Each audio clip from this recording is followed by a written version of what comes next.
상식의 시대, 지난 시간에 이어서 오늘은 그 고려시대, 그냥 한번 다시 더 하겠습니다. 고려시대 그 노비안건법에서 끝났는데 오늘은 고려시대 전체를 다시 이야기해 보겠습니다. 고려시대는 그 태조가 918년에 건국해서 1392년까지 멸망하기 전까지의 역사를 가지고 있습니다. 첫 번째 볼 내용은 훈요 10조입니다.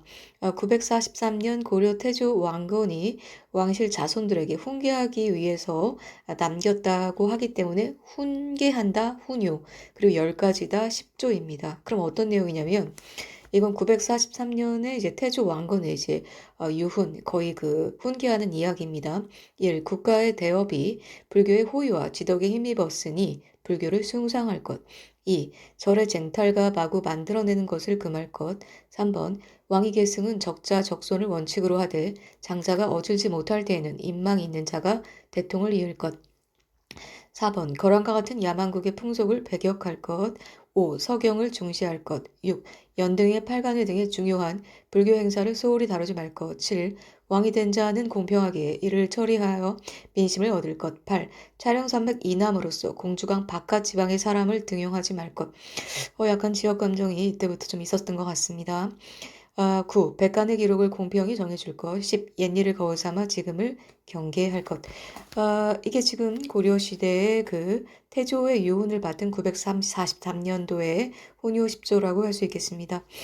고려 태조 정책은 우리가 딱 보니까 뭡니까? 제일 먼저 불교를 굉장히 숭상했다. 이거 느낌을 받을 수 있겠죠.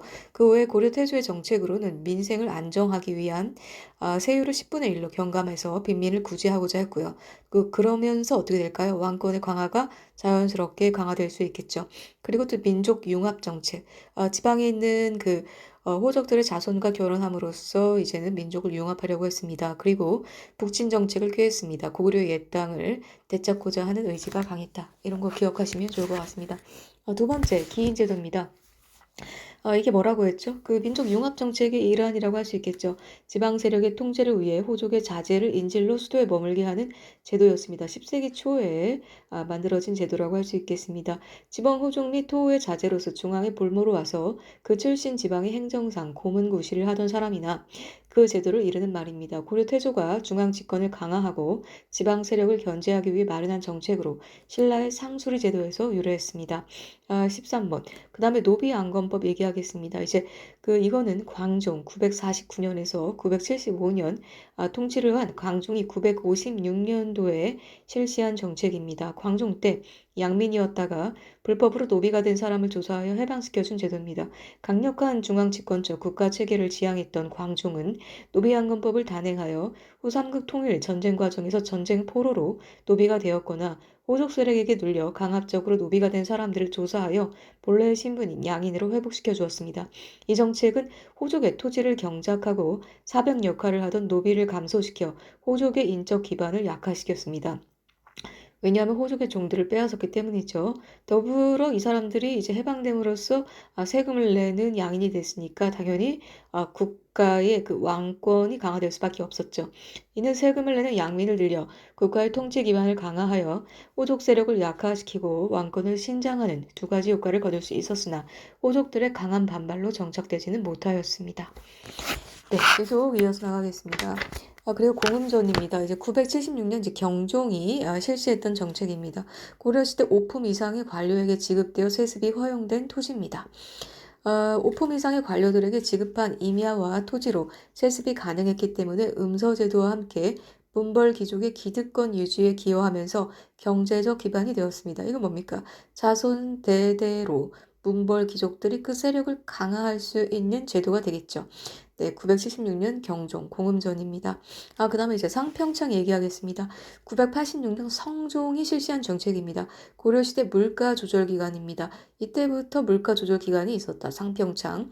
풍년으로 곡물이 값이 쌀 때 사들이고 흉년의 값을 내려 팔아 물가를 조절하는 기관으로 고려 성종 12년 993년에 설치되었습니다.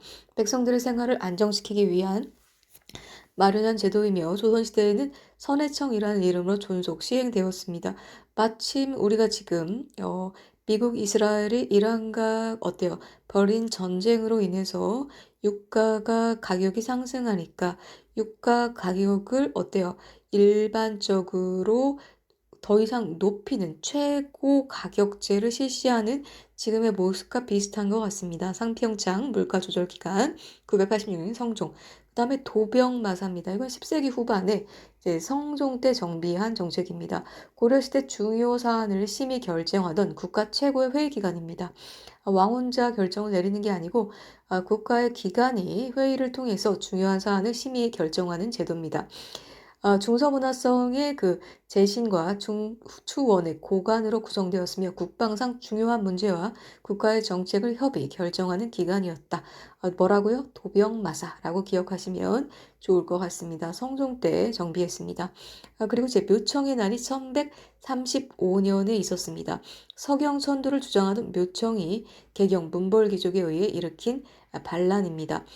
이게 뭐냐면 이제 아시겠지만 수도를 옮기겠다라고 묘청이 일으킨 난이라고 할 수 있겠죠. 이제 서경파, 묘청, 배경은 이제 지방 출신, 사상은 이제 풍소주의와 이제 불교를 가지고 난을 일으켰죠. 성격은 이제 자주적이고요. 외교 정책은 이제 북진하겠다. 그러면서 서경을 굉장히 중시했던 거죠. 역사의식은 당연히 북진이니까 고구려를 계승하고자 했죠.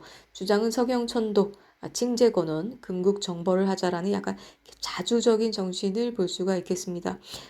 이에 이제 맞서는 이제 개경파는 이제 김부식입니다. 문벌 귀족을 중심으로 했죠. 아까 서경파는 이제 지방 출신이었고, 그리고 아까 서경파가 불교를 중심으로 했다면 개경파 김부식은 유교를 중심으로 했고, 그리고 굉장히 사대주의가 쩔어 있었고 보수적이었었고, 사대 정책이 중요한 정책이었습니다. 신라니까 저 밑에겠죠. 서경천도를 당연히 반대했습니다. 금에 대한 사대를 해야 된다라고 얘기를 했습니다. 오히려 그 서경파 같은 경우는 금국을 정벌해서 고구려의 그 정신을 이어서 이제는 북진 정책을 반면 이제 보수적인 김부식을 중심으로 한 개경파는 어떤 일을 벌였다? 우리는 안전하게 금을 어떻게 구매 사대해야 된다라는 사대 정신이 있었다. 사대주의였다라고 기억을 하시면 좋을 것 같습니다. 이제 솔직히 말하면 이거 조금 더 얘기를 하면 김부식을 중심으로 한 개경 세력과 묘청, 정지상을 중심으로 한 서경 세력 간의 대립이 발생을 했습니다. 서경 세력은 서격천도의 칭제권원, 금국정벌을 주장하였으나 받아들여지지 않자 서경에서 반란을 일으켰습니다. 신채호는 조선 상고사에서 이 사건을 조선 천년 역사에서 최고의 사건이라 말하며 묘청의 서경천도 운동을 자주성의 측면에서 높이 평가했죠. 김부식과는 완전히 반대되는 역할을 했죠. 김부식 우리가 유명한 걸로 아는 건 뭐죠? 삼국사기를 편찬했는데 지금 보니까 이렇게 사대주의에 찌든 사람이 만든 삼국사기가 어땠을지 우리가 조금은 어때요? 짐작을 할 수 있겠습니다. 네. 그 다음에 이제 무신정권에 관련된 얘기입니다.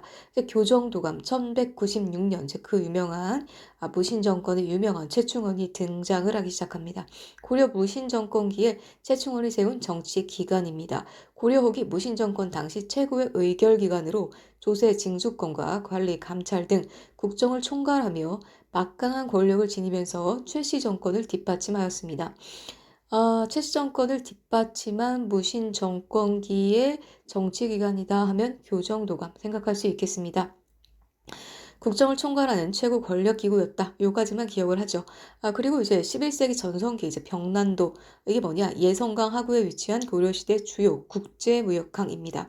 병난도는 비교적 수심이 깊어 배가 자유롭게 출입할 수 있는 항구로서 중국과 일본, 아라비아 등 교역의 대상이 광범위했습니다. 고려시대 때 이제 아라비아 상인들과 교역했다라는 증거로 우리가 기억하면 좋을 것 같습니다. 이것을 드나든 아라비아, 페르시아 상인과 동남아 사신을 통해서 그때 코리아, 이제 고려 시대를 코리아라고 발음하면서 이제 코리아라는 우리의 이름에 이제 기원이 됐다고 볼 수 있겠습니다. 이때 우리가 무역을 하면서 전 세계적으로 이제 우리가 알려지기 시작했습니다. 중방입니다. 이제 1170년 이후입니다. 이제 무신정변 이후라고 할 수 있겠죠. 집권한 무신들이 문방과 부반의 고위관직을 차지한 뒤 중방에 모여 국가의 크고 작은 모든 문제를 공동으로 처리하면서 그 기능과 권한이 확대, 강화되었습니다. 구체적으로 이제 궁성 수비와 일반 치안을 위해 병력 배치, 형국지재권 행사, 도량형 도구의 검사와 통일, 관직의 증감 및 관리의 임명 등 중요 안건을 이때 논의했던 그런 회의 기구라고 기억하시면 좋을 것 같습니다. 아까 정치기관 이제 교정도감, 여기서 이제 권력기구가 만들어졌고 행정기구로 이제 아까 말한 정방도 있었지만 중요한 것은 회의기구는 뭐가 있었다? 중방이 있었고 1170년, 그러니까 무신이 완전히 그 정권을 탈환한 그 이후에 대표적인 회의기구라고 할 수 있을 겁니다. 무신 정권 시기에 권력자와 권력기구를 조금만 이제 우리가 완전히 기억할 필요는 없지만 아주 그냥 중요한 것만 좀 보겠습니다. 그 권력자 이방부터 시작해서 정중부, 김대승, 의민, 요때 그 권력자들 이제 명종 시기에 그 권력기구는 중방이 있었다. 그리고 그 이후에 최충원이 어떤 그 1196년에서 이제 1219년 요때는 이제 명종에서 고종으로 넘어가는 이 시기에 권력기구로는 교정 도감이 있었다. 그리고 그 이후에 최우, 최황, 최희, 김준 이거 다 뭡니까? 무신 정권 시기죠. 이때는 그 이후에 김준, 이면, 이민무, 고종부터 시작해서 원종에 이르기까지의 권력기구는 교정도감과 함께 정방이 있었다. 이렇게 기억하시면 좋을 것 같습니다. 그리고 그 이후에 계속 고려시대 얘기입니다. 직지, 심체, 요절, 세계 최초의 금속 활자분이 고려시대에 나타나기 시작합니다. 뭐 이제 청주가 뭐 직지의 도시다 뭐 이러면서 도시 브랜딩을 하고 있는 게 바로 이 고려시대부터 시작됐다라고 생각하시면 좋을 것 같습니다. 고려시대 청주 흥덕사에서 간행된 세계에서 가장 오래된 금속 활자본으로 직지심경이라고 했습니다. 1377년 간행된 것으로 구텐베르크보다 80년 앞서 있으며 현재 프랑스 국립도서관에 소장되어 있고 2001년 유네스코 기록유산으로 등록이 됐습니다. 세계 최초의 금속 활자본이 고려시대에 나왔다. 1377년도에 만들어졌다. 구텐베르크보다 80년 앞섰다. 이렇게 기억하시면 좋을 것 같습니다. 삼별초가 이제 등장을 하기 시작합니다. 무신정권 당시 특수부대로 좌별초, 우별초, 신의군 세 개의 군대니까 삼별초, 좌별초, 우별초, 신의군 이렇게 기억을 하시면 좋을 것 같습니다. 최후가 치안 유지를 위해 설치한 야벌초가 확대되어 자별초와 우별초로 나뉘고 몽골의 포로가 되었다가 탈출한 신의군과 함께 삼별초로 구성하였습니다. 그 당시에 몽골이 굉장히 힘이 셌다라는 걸 알 수 있죠. 무신정권 해체 이후 강화도에 있던 고려 조정이 개경으로 환도하면서 몽골과의 강화가 성립되자 삼별초는 이에 반발하여 배중손의 지휘하에 진도로 이동하여 대몽항쟁을 전개하기도 했습니다. 고려는 몽고와 손을 잡지만 이 삼별초는 끝까지 어때요?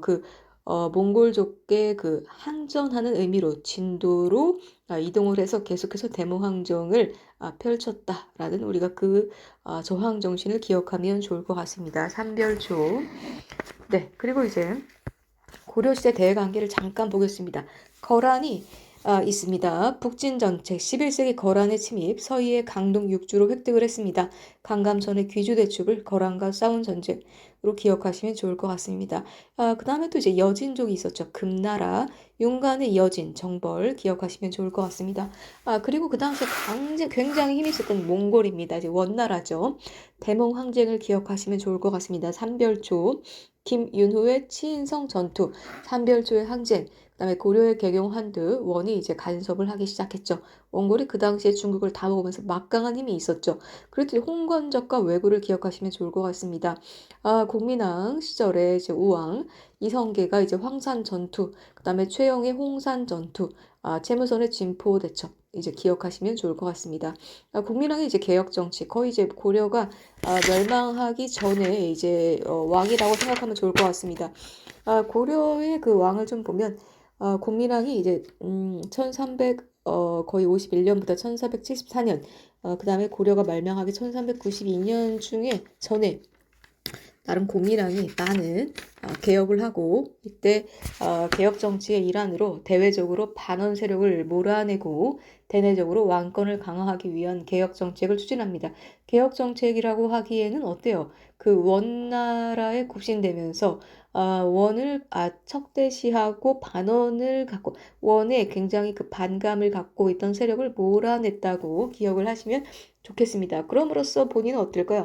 왕권을 강화하고 이를 위해서 몇 가지의 개혁 정책을 일으켰다라고 생각하면 좋을 것 같습니다. 네. 근데 뭐 개혁은 실패했죠. 왜냐하면 홍건적과 외고의 침입으로 인해서 사회가 매우 혼란스럽기도 했습니다. 계속해서 이야기 나가겠습니다. 신진사대부. 성리학을 이념적 바탕으로 하면서 고려 후기에 등장한 새로운 정치 세력이 등장합니다. 불교는 아까 고려 태조가 아까 어느 종교를 숭상했죠? 불교를 굉장히 숭상을 했는데 고려가 이제 멸망하기 시작하면서 고려 후기에는 성리학을 이념으로 바탕하는 세력이 등장하는데 그 세력이 신진 사대부라고 할 수 있겠습니다. 신진 사대부는 지방 향리 출신으로 성리학을 수용하여 이념적 바탕으로 하면서 과거를 통해 관직에 진출하였고 공민왕 때 세력을 확장하기 시작했습니다. 권문 세족과 불교 세력의 비리를 비판하였으며 공민왕의 개혁에 적극 참여하였고 친명적 성향으로 이후 개혁의 방향을 놓고 온건파와 급진파로 분열됐습니다.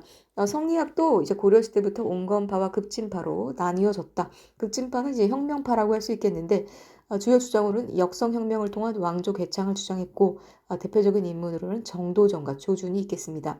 토지제도는 권문세족의 사유지 축소를 하자라고 해서 과전법을 주장했습니다. 불교에 대한 입장은 교리 자체를 비판했습니다. 왜냐하면 이제 성리학은 당연히 이제 유교였기 때문에 이제 불교에 대한 비판을 강화했죠.